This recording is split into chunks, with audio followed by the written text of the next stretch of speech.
जनाब फयाज विलाना साहब, यस, पाकिस्तान के हवाले से आपके 6 जजेस ने जो ख़त लिखा, जनाब काजी फ़ायज़ ईसा साहब ने आज प्राइम मिनिस्टर शहबाज शरीफ से मुलाकात करके इसको डिस्कस भी किया। प्राइम मिनिस्टर शहबाज शरीफ साहब तो आगे ही गोडे टेक के बैठे हुए हैं, वो तो खुद मतलब बेबस और हैं, तो क्या फरमाएंगे? अच्छा, ये जो 6 जजेस हैं इस्लामाबाद हाई कोर्ट के, 6 ऑलमोस्ट सीनियर 3 हैं टोटल, वहाँ 7 हैं, और 8वें chief justice of Pakistan, chief justice Islamabad high court justice Aamir Farooq हैं, जिन पे बहुत सारे इल्ज़ामात पहले भी पीटीआई वाले लगा रहे थे, और उनका जो कंडक्ट था पिछले कुछ अरसे से वो काबिल एतराज़ उनकी नज़र में ज़रूर है। और अब ये जो लेटर आया है, इस लेटर में भी तकरीबन उन पे अदम एतमाद का इजहार किया गया है कि हमने आपको मुतअद्दिद बार बताया कि हमारे मामलात में मुदाखलत हो रही है, और उन्होंने बराह रास्त, ये पहली दफ़ा पाकिस्तान की हिस्ट्री में हुआ है कि हमने नामालूम को मालूम कर दिया है। पहले लोग नामालूम अफराद कहते थे, इन्होंने सीधा सीधा ISI ऑपरेटिव्स कह दिया है। और इसमें इनके जो जजेस का लेटर है, इसमें 2 चीज़ों पर एतराज़ किया गया है, एक एडमिनिस्ट्रेशन पे, इंतज़ामिया पे, और दूसरे इंटेलिजेंस एजेंसीज पे। इंतजामिया में सीधी सीधी बात आती है शहबाज शरीफ साहब पे, क्योंकि इंतजामिया तो इस वक्त वो है, वो प्राइम मिनिस्टर हैं सिटिंग। तो अब ये शहबाज शरीफ साहब जो इन्होंने प्लान किया है कि कल मिलेंगे 2 बजे इनकी मुलाकात होगी सुप्रीम कोर्ट में चीफ जस्टिस ऑफ पाकिस्तान के साथ, क्योंकि जो आज 2.5 से 3 घंटे का जो फुल कोर्ट इजलास हुआ है सुप्रीम कोर्ट का, सुप्रीम कोर्ट ने बिल्कुल सही एक्शन लिया, फौरी तौर पर सारे जजेस सर जोड़ के बैठ गए, क्योंकि ये एक काइंड ऑफ जल्जला था पाकिस्तान की अदालती तारीख में। आज तक पाकिस्तान की अदालती तारीख में इस तरह यूनाइटेड वे में आला तरीन जजेस ने इस तरह का रिएक्शन शो नहीं किया, और वो तकरीबन तंग आ चुके थे। आप देखें जो उन्होंने वाकयात उसमें कोट किए, ये कोई सोच सकता है कि किसी हाई कोर्ट के जज से अपनी मर्जी का रिजल्ट लेने के लिए, या अपनी मर्जी की डेट लेने के लिए, या अपनी मर्जी का केस फिक्स कराने के लिए कोई ISI ऑपरेटिव हो या किसी भी इंटेलिजेंस इदारे का एहलकार हो, गन पॉइंट पे जज के बरादरी निस्बती को अगवा किया गया, उसे अगवा करके कहीं किसी नामालूम मकाम पे ले गए और वहां उसे इलेक्ट्रिक शॉक्स लगाते रहे। ये पूरा इस लेटर में लिखा हुआ है उन्होंने वाकया, और फिर वहां उसकी वीडियो बनाते रहे और उसे मजबूर किया कि तुम अपने जो उसके बरादरी निस्बती, ये उसके बरादरी निस्बती थे तो उसे भी बरादरी निस्बती कहेंगे शायद उसको भी, कि उस जज के बारे में तुम ये स्टेटमेंट दो। ये वाकया इन्होंने रिपोर्ट किया, chief justice Islamabad high court Aamir Farooq को बताया, और आमिर फारूक साहब ने कहा कि ठीक है, मेरी ISI के आला हुकाम से बात हो गई है, अब वो ऐसा नहीं करेंगे। और उन्होंने एक कोने में ऊंची आवाज ऐसा नहीं करो करके कहा, तो वो भी एक था, वो तो एक बना हुआ था कि ये उस वक्त chief justice of Pakistan Umar Ata Bandial जो उस वक्त थे, उनके पास भी गए थे, तो वहां बात की थी, तो उन्होंने एक तरफ मुंह करके कहा कि अब ऐसा नहीं करना। ये एक पता नहीं ऐसा उन्होंने कहा या ये मजाहिया बनाया हुआ है लोगों ने, कि उनका अंदाजा ये था कि वो जज जो वहां बैठे हुए थे उस कमरे को भी मॉनिटर किया जा रहा था, और कोई कैमरे लगे हुए थे और कोई सुन रहा था, और वो सुनने वाले वही नामालूम जो अब मालूम हो चुके हैं ISI वाले थे। तो ये पाकिस्तान की हिस्ट्री में बड़ी जुर्रत का मुजाहरा किया है इन 6 जजेस ने।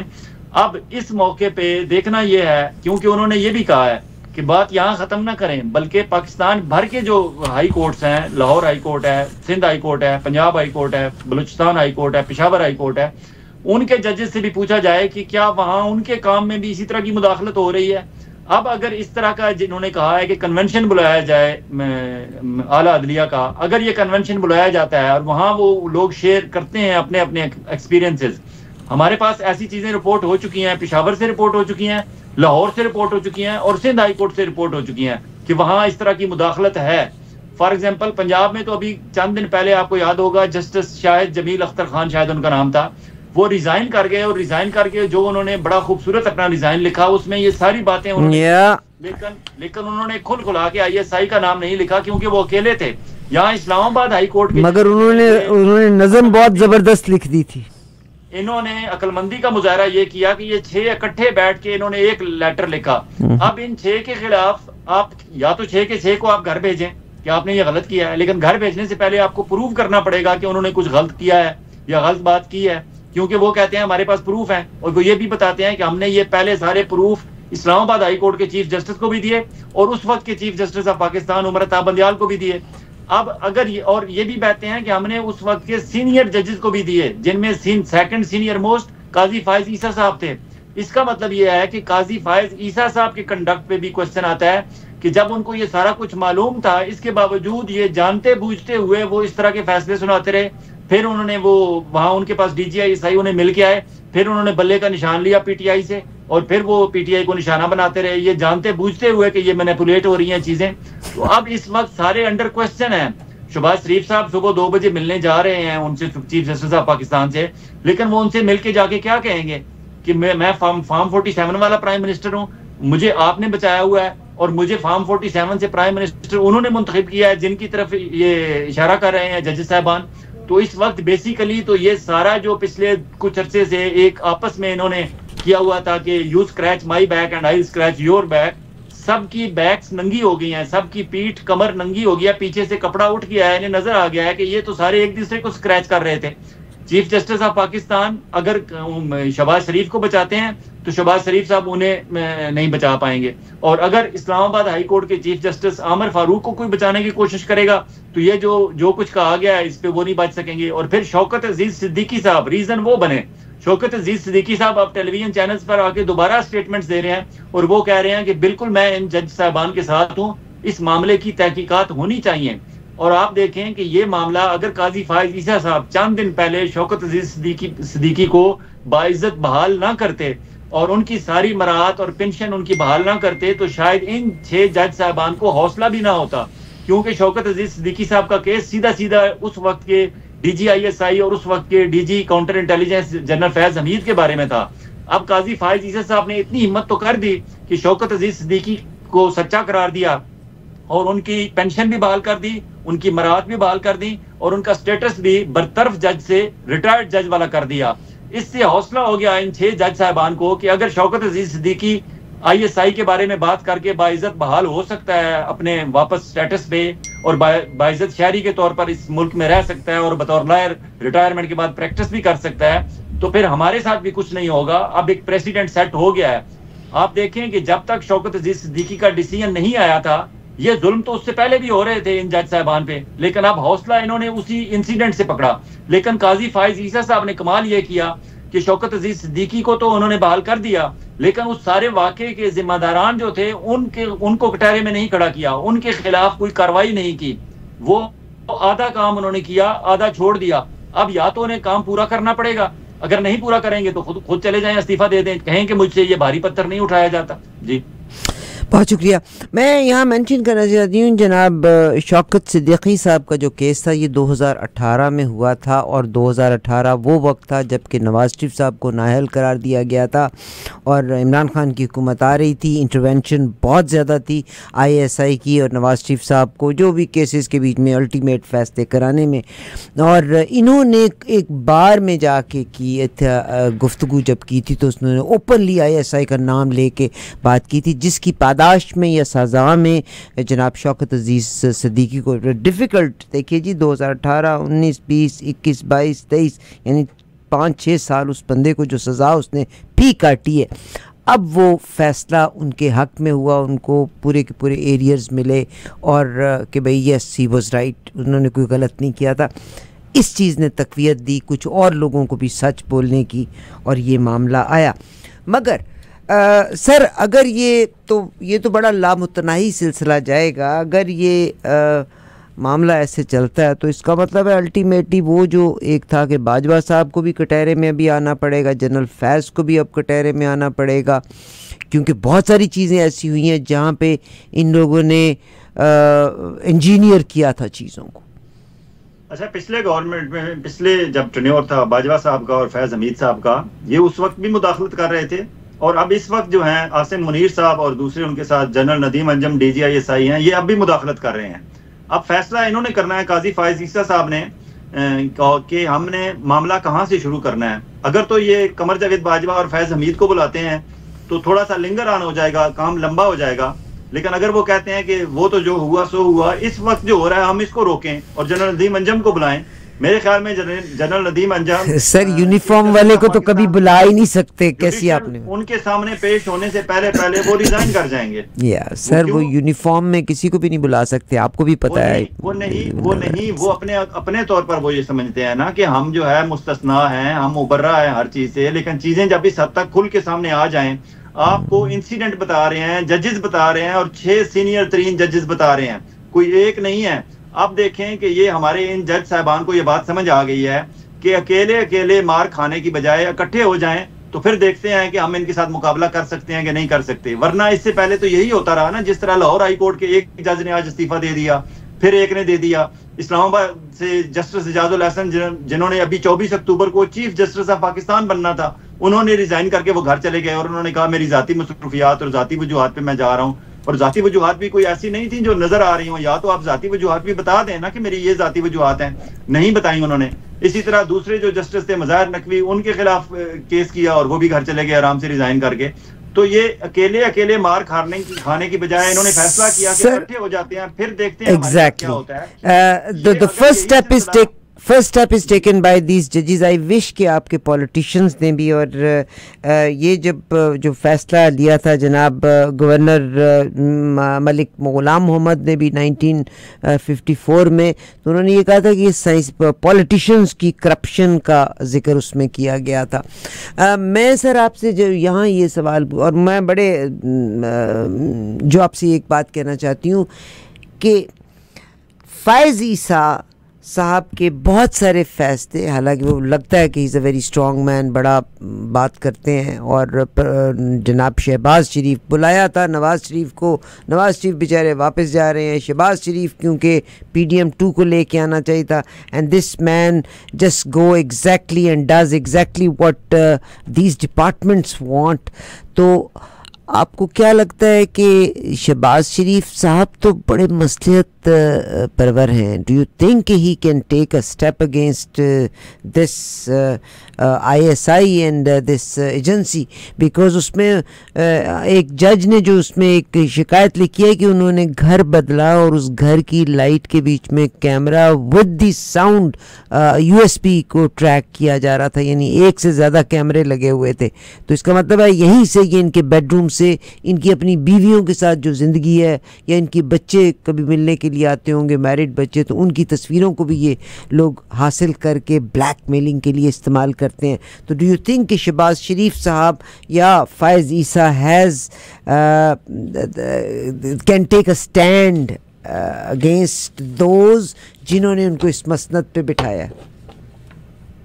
अच्छा, आज जब फुल कोर्ट इजलास हुआ होगा सुप्रीम कोर्ट के जज साहबान का, वहां बैठे होंगे, तो उन्होंने एक तो उनके सामने ये डॉक्यूमेंट होगा, ये 6 सफ़ात का जो लेटर था, 6 जज साहबान का जो लेटर था, एक तो ये डॉक्यूमेंट होगा। एक डॉक्यूमेंट है, उस डॉक्यूमेंट के पीछे एक हिस्ट्री है, रीजनिंग है, फिर एक मुल्क में गैर यकीनी की अनसर्टेनिटी की सूरत हाल है, फिर मुल्क की इकोनॉमी की जो सूरत हाल है, और फिर ये जो फॉर्म 45 और फॉर्म 47 वाला चक्कर है। किसी एक हल्के को खोलने की जरूरत नहीं हो रही election commission of Pakistan. For example Imran Khan ने कहा है सिर्फ 4 हल्के, एक सलमान अकरम राजा वाला, एक नवाज शरीफ वाला और एक इस्लामाबाद का। उन्होंने कहा तीनों में से कोई भी इस्लामाबाद का हल्का खोल लें, और चौथा शायद ख्वाजा आसिफ राना इम्तियाज डार वाला है या कौन सा है। 4 हल्के इमरान ने कहे हैं पूरे पाकिस्तान के 240, 236, 240 हल्कों में से 4 हल्के इनके खोलने की हिम्मत नहीं हो रही, क्योंकि उसके फॉर्म 45 और फॉर्म 47 पब्लिक के सामने आ गए हैं। और फॉर्म 45 सिर्फ एक PTI के कैंडिडेट के पास नहीं है, जितने वहां कैंडिडेट खड़े थे सबके पास फॉर्म 45 की कॉपीज हैं। और अगर इस तरह की सूरत हाल है, इस सूरत हाल में क्या ये अफोर्ड कर सकते हैं कि हम मजीद इस बात को लंबा करें? उसकी दूसरी सूरत यही हो सकती है कि काजी फ़ायज़ ईसा साहब कहें इनको, शहबाज शरीफ साहब को, कि हजूर बात यह है कि कपड़ा आपका भी उठ चुका है, आपका भी पेट नंगा हो गया है, पेट हमारा भी नंगा हो गया है, और ये जो आगे IMF, अभी 2 हफ्ते बाद IMF के पास हमारे वजीर खजाना साहब जाएंगे, और ये मुल्क में जो गैर यकीनी की सूरत हाल है, और इमरान इस 6 ये जो डॉक्यूमेंट अभी जस्टिस साहबान ने दिया है इमरान खान के खिलाफ जितने केसेस हैं वो ओरिजिनेट और इनिशिएट इस्लामाबाद हाई कोर्ट से हो रहे थे, चाहे वो तोशा खाना केस था, चाहे इद्दत वाला केस था, चाहे साइफर केस था। ये जस्टिस फारूक साहब के, आमिर फारूक साहब के पास आए और यहाँ से ये लोअर जुडिशरी में गए, और लोअर जुडिशरी अडयाला के अंदर अपना उस सिक्योरिटी रीजन की वजह से वहां हियरिंग कर रही है। और जिस तरह आनन फानन वहां केस चलाए गए और अब उनकी अपीलें जब इस्लामाबाद हाई कोर्ट में बहस हो रही है और उसमें ये बात तस्लीम की जा रही है कि जो कुछ हुआ अडयाला जेल में अफरा तफरी में किया गया, गलत किया गया, सिर्फ 8 फरवरी के इलेक्शन से पहले पहले इमरान खान का उसको बैड नेम देने के लिए और उसके वोट तोड़ने के लिए, उसकी पार्टी तोड़ने के लिए और लोगों में ये तासर देने के लिए कि इमरान खान तो गया जी, पीटीआई तो गई, खत्म हो गई। लेकिन क्योंकि 8 फरवरी को लोगों ने कहा कि हमें कोई इसका फर्क नहीं पड़ता, चाहे आप इद्दत में उसे सजा दें, चाहे साइफर में दें, चाहे तोशा खाना में दें, हम समझते हैं कि ज्यादती हो रही है इमरान खान के साथ, हम इमरान खान के साथ खड़े हैं। अब इमरान खान के साथ पब्लिक तो उस दिन 8 फरवरी को भी खड़ी थी, 8 फरवरी के बाद अभी तक बदस्तूर रिजल्ट चेंज हो रहे हैं, लेकिन लोग अभी तक 1 सेंटीमीटर इधर से उधर बल्कि 1 मिलीमीटर इधर से उधर नहीं हो रहे। लोग अभी भी इमरान खान के पीछे खड़े हैं। आज इमरान खान को ये निकाल दें, फॉर एग्जाम्पल बहुत सारे केसेस में उसकी जमानतें हो गई हैं, लेकिन आज अगर इमरान खान को निकाल दें तो आप देखिएगा कि कल से इमरान खान रौनक लगा लेगा। अडयाला जेल से निकल के उसके जमान पाक पहुंचने तक पूरे मुल्क की सियासी सूरत हाल बदल जाएगी। और यही चाहते हैं IMF वाले, यही सऊदी अरब ने मैसेज दिया है इन्हें कि हजूर उस लीडर को सामने लेके आए जिसके पीछे लोग भी खड़े हों। जब लीडर के पीछे लोग खड़े होंगे, पूरी कौम खड़ी होगी, तो फिर हम ये बात आपकी मान लेंगे कि आपकी कौम पेट पे पत्थर बांधने के लिए तैयार हो चुकी है, आपकी कौम भारी टैक्सेस वसूल करने के लिए तैयार हो चुकी है, आपकी कौम ने यह अज़्म कर लिया है कि हाँ हम मुल्क में एक्सपोर्ट्स भी बढ़ाएंगे, IT इंडस्ट्री में भी आगे बढ़ेंगे और बाकी भी हर चैलेंज का हम बतौर कौम मुकाबला करेंगे। फिर वक्त तो नवाज शरीफ जिसे लंदन से लाया गया था एक कौम का मुतबादल लीडर के तौर पर, उस लीडर के साथ जो सलूक किया गया वो इस वक्त तपा बैठा हुआ है और खामोश सिर्फ इसलिए है कि एक तो उसकी बेटी को चीफ मिनिस्टर पंजाब बनाया गया और उसका नया पॉलिटिकल कैरियर शुरू हुआ है, एक हुकूमती career as a leader, as a हुक्मरान। वो उसको डिस्टर्ब नहीं नवाज शरीफ फौरी तौर पर करना चाहते। एक दूसरा, वो सेनेट के इलेक्शन का रिजल्ट वेट कर रहे हैं कि जितने मैक्सिमम मुस्लिम लीग नून अपने सेनेटर बनवा ले ताकि कल तक उस प्रेशर को इस्तेमाल किया जाए चेयरमैन सेनेट के वोटिंग के वक्त। तो नवाज शरीफ सिर्फ सब्र कर रहा है इलेक्शन, सेनेट के इलेक्शन तक। उसके बाद आप देखिएगा कि नवाज शरीफ जब बोलेगा तो वो छप्पड़ फाड़ के बोलेगा, क्योंकि उसके साथ भी बहुत बड़ा धोखा हुआ है। जिस तरह मियां जावेद लतीफ साहब या और मियां नवाज शरीफ साहब के कैंप के लोग बार बार कह रहे हैं कि नवाज शरीफ का धोखा हुआ है, और आम आदमी भी ये समझता है कि वाकई उसके साथ धोखा हुआ है कि वो लंदन से तो आए थे वज़ीर आज़म पाकिस्तान बनने, और इलेक्शन से 2 दिन पहले उन्होंने पाकिस्तान भर के इंग्लिश अखबारात और उर्दू अखबारात के फ्रंट पेज पूरे बुक करा लिए थे, लाखों रुपया। बस बहुत शुक्रिया व्यास भाई, तो टाइम के लिहाज से हमने पुरानी बात को ना कवर करें, मैं एक और चीज़ को सब्जेक्ट को कवर करना चाहती हूँ। अगेन पाकिस्तान में कानून के साथ जो ज़्यादती हुई, द फर्स्ट ज़्यादती शुरू भी हमारी यही असम्बली से ही हुई थी और जस्टिस मुनीर ने बड़ा रोल प्ले किया था, मैंने उसका पहले जिक्र किया है। एक चीज़ से मुझे आपसे इख्तलाफ भी है फयाज़ भाई, विद ऑल ड्यू रिस्पेक्ट, कि सऊदी अरेबिया आप ये कह रहे हैं मगर अब्राहम अकॉर्ड में को जिस तरह इम्प्लीमेंट करना चाहते थे, और इमरान खान ने पूरी दुनिया में अपने आप को बाहैसियत मुस्लिम लीडर यूनाइटेड नेशंस में भी बनवाया। तो ये जो आप ये कह रहे हैं ना कि सऊदी अरेबिया कहता है जी इमरान खान को बाहर निकालो, हाँ इमरान खान को अगर इज़्ज़त से जेल में रखा हुआ है ना तो शायद ये सऊदी अरेबिया ने कहा होगा, but Saudi Arabia doesn't want कि सऊदी किंग या यूनाइटेड अरब इमारात रिप्लेस्ड बाय दुनिया के मुसलमान इमरान खान को उनसे ज़्यादा अव्वल और बेहतर समझें, ये वो कतन नहीं चाहते। तो इसमें ये बहुत बड़ी पॉलिटिक्स है,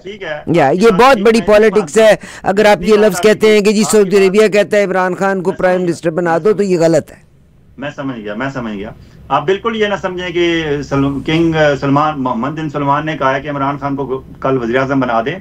मैं ये कह रहा हूँ कि मोहम्मद बिन सलमान को बाकायदा आसिम मुनीर साहब ने दावत दी कि हजूर 23 मार्च की परेड पे आप हमारे चीफ गेस्ट बने, आप इस्लामाबाद तशरीफ लाएं, हम आपके एजाज़ में बहुत शानदार किस्म के वहाँ वो सेलिब्रेशन करना चाहते हैं। मोहम्मद बिन सलमान सिर्फ इसलिए नहीं आया क्योंकि उसकी अपनी जो सऊदी इंटेलिजेंस और उनकी इस्लामाबाद में एम्बेसी और हर जगह से उन्हें जो रिपोर्ट्स मिली थी, उन्हें यह बताया गया था कि पॉपुलर आज भी इमरान खान है, आप वहाँ ना जाएं। लेकिन इनकी उन्होंने बात रखने के लिए उन्होंने खालिद बिन सुलेमान को भेजा जो उनके वजीर दिफा हैं। तो खालिद बिन सुलेमान आए, अदरवाइज इनविटेशन तो मोहम्मद बिन सुलेमान को गई हुई थी। बिल्कुल सही। इसलिए वो इस वक्त कोई ऐसा फैसला नहीं मोहम्मद बिन सुलेमान लेना चाहते कि कल अगर टेबल टर्न्स हो तो फिर इमरान खान वहां बैठा हो तो फिर हम उस वक्त हमें कोई किसी किस्म की खिफ्त या शर्मिंदगी ना हो, इसलिए वो खुल के नहीं आ रहे। लेकिन आपकी बात ठीक है कि कोई भी इस तरह का लीडर नहीं चाहते, फॉर एग्जांपल मिडिल ईस्ट वाले, कि ये जो नए नए मुसलमान हमें तो गुजारा है, हमें दे लुक वो ये समझते हैं कि मजहब पे हमारी ठेकादारी है, जारादारी है। आज मदीना पाक को खोल दिया ना उन्होंने, हैं कि हम पता नहीं कहां से मुसलमान हो गए हैं। वो कोई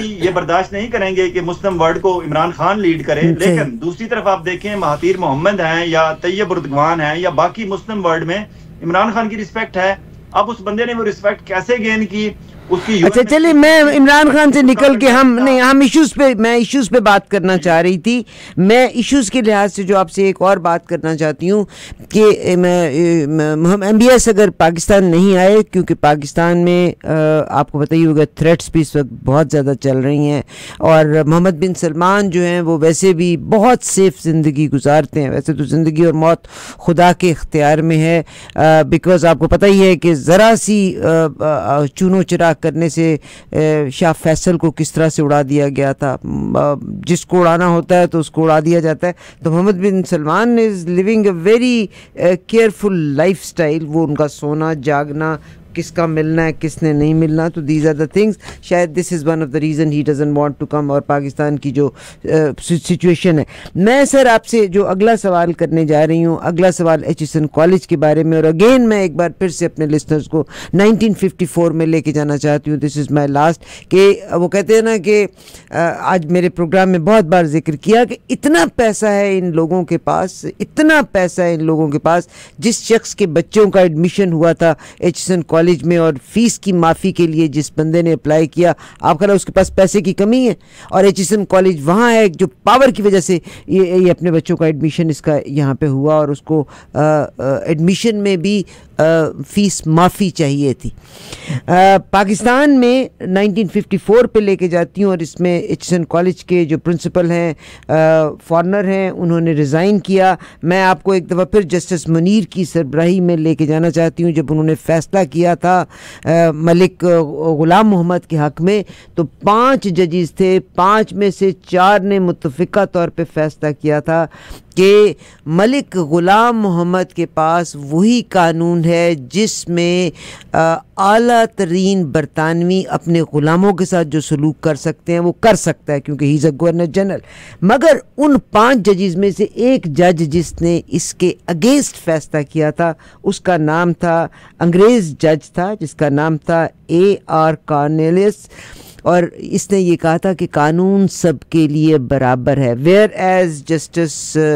मुनीर ने और इनके साथ 4 लोग थे, इन्होंने पाकिस्तान में फ़र्स्ट टाइम 1954 में नज़रिया ज़रूरत को मुतारिफ़ कराया था। उसके बाद इस नज़रिया ज़रूरत को जनरल सिकंदर मिर्ज़ा ने भी इस्तेमाल किया, अयूब खान ने भी, याहिया खान ने, ज़ियाउल हक ने, परवेज़ मुशर्रफ ने, और फिर डिक्टेटर्स के हाथ में ये मुल्क रहा।